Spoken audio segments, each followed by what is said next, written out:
Hola chicos, bienvenidos a Romaneando. Vamos a hablar del Premio Nobel de Física de 2025. Yo me llamo Leonardo Bernal con mi compañera... Bueno, yo soy Jimena Marmolejo. Introdúcenos al tema, por favor. Claro, los ganadores son John Clerk, Devoret y Martinis. Vamos a explicar quiénes son y qué hicieron, sus aportaciones básicamente a la humanidad.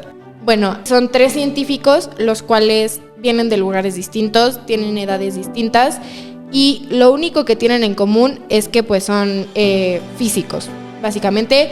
Y finalmente pues Clark fue maestro de física de Martinis, entonces pues eso también influyó un poco y vamos a ver cómo.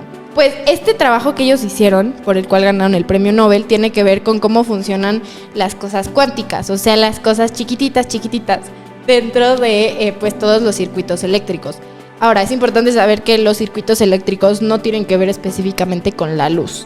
Bueno, la física cuántica es la ciencia que estudia todo lo que pasa dentro de átomos y partículas que son muy pequeños. Exacto. Bueno, primero vamos a hablar de Clerk. Nació en Cambridge, Inglaterra, como buen genio, y luego fue a California, Estados Unidos. Ajá. Él estudiaba los superconductores, que son estos materiales que conducen electricidad sin perder energía cuando se enfrían mucho o muy rápido.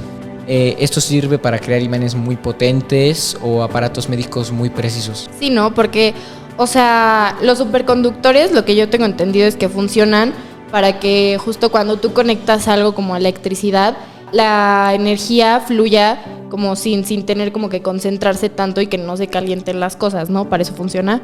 Sí, exacto. Clark fue de los primeros en mostrar que los efectos cuánticos, o sea, en esas cosas chiquititas, se pueden ver también en aparatos más grandes o en escalas diferentes, como en macroscópicas. Ya. Gracias a él, hoy existen partes de computadoras cuánticas, que es lo que va a hablar mi compañera. Sí. Bueno, Clark inventó como unos aparatitos que se llaman squids. Un squid es como un sensor súper potente que detecta como campos magnéticos muy pequeños. Igual, o sea, a base de estos squids, Clark empezó a estudiar circuitos eléctricos donde la energía sigue las reglas como de física cuántica, o sea, cosas chiquititas y no la física normal. Bueno, luego sigue de estos 3 científicos Devoret, que es un físico francés que empezó estudiando telecomunicaciones. Él conectó la tecnología y la ciencia pura. Sí. Justamente Devoret trabajó en la Universidad de Yale y él ahí construyó como los primeros circuitos superconductores y de ahí nacieron justamente los qubits. Sí.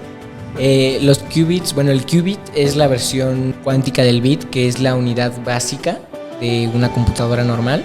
La diferencia entre un bit normal es que solo puede manejarse con ceros y unos, pero un qubit puede hacer 2 cosas al mismo tiempo, que es muy sorprendente. Pero, ¿cómo? O sea, yo cuando uso como mi computadora o mi celular o así, pues yo puedo escuchar música mientras trabajo en mi tarea, mientras hago otras cosas. Eso es, pues hacerlo a las 2 cosas a la vez, ¿no? ¿Cuál es la diferencia de un qubit? No, tú crees que estás haciendo 2 cosas al mismo tiempo, pero en realidad el cerebro humano no alcanza a comprender la velocidad con la que un proceso termina y el otro empieza. Realmente no está haciendo 2 cosas al mismo tiempo. O sea, más bien las hace como muy rápido, ¿no? Exacto.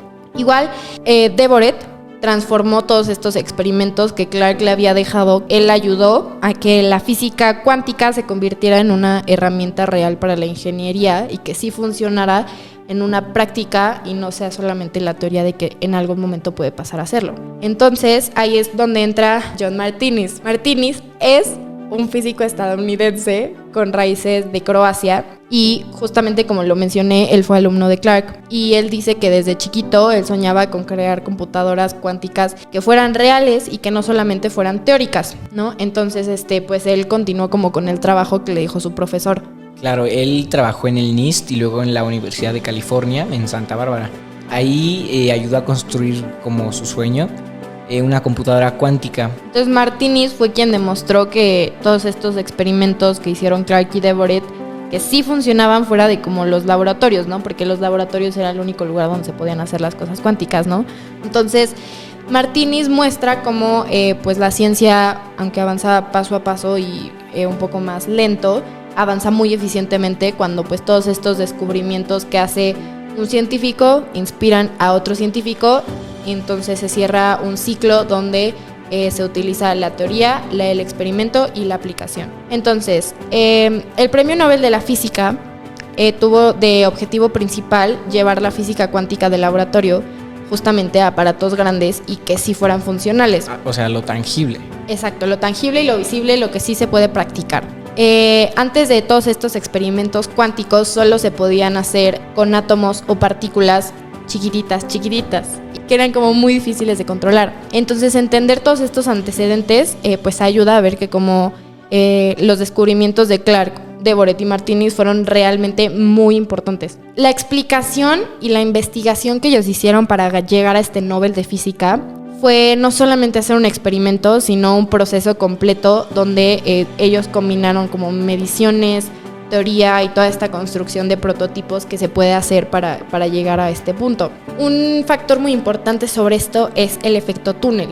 El efecto túnel es un efecto que permite que los electrones puedan pasar a través de barreras que normalmente parecerían imposibles. Es importante como aclarar que justamente todos estos modelos se hacen de manera cuántica, o sea, muy chiquitos. Ahora, el efecto túnel lo que hacía era, teniendo un electrón de un lado y un electrón del otro con una barrera en medio, al ser un proceso muy chiquito, o sea, un proceso cuántico, había una atracción de un lado y una atracción del otro que lograba romper la barrera. Esto se puede representar como, imaginemos una pelota de golf, ¿no? Imagínate una pelota de golf. Okay. Tenemos una pelota de golf frente a una montaña. Normalmente, o sea, no puede pasar la pelota de golf así nada más porque sí, de un lado a del otro lado de la montaña. Entonces, en una escala cuántica existe una pequeña, muy pequeña probabilidad de que sí pueda pasar de un lado a otro. Esto a base de... el flujo de los electrones. Exacto, eso a base del flujo de los electrones que causan esta atracción. Esto es clave para que los qubits funcionen porque pues toda la información puede fluir de manera como muy sorprendente, ¿no? Clark y Boret lograron medir y controlar estos efectos cuánticos, lo que permitió que pudieran construir estos qubits más estables y pudiera aportar a las computadoras cuánticas. Porque es muy curioso la manera en la que uno piensa como sí pueden pasar cosas así en la vida real y realmente solamente se pueden hacer en modelos cuánticos, ¿no? Gracias a estos descubrimientos, las computadoras cuánticas pueden explorar muchísimas más soluciones al mismo tiempo, no como las supercomputadoras. Claro, y eso ayuda como a procesos de la vida diaria, ¿no? Bueno, y para cerrar, esto abre nuevas posibilidades en la ciencia y en la tecnología. Qué interesante, ¿no? La verdad es que yo nunca lo habría podido entender sin tener este esquema tan amplio de explicaciones que hizo cada uno, ¿no? Y este proceso que siguieron. Pues muy interesante, Bernal. Muchas gracias. Y igual, gracias a ti, Jimena. Fue un placer.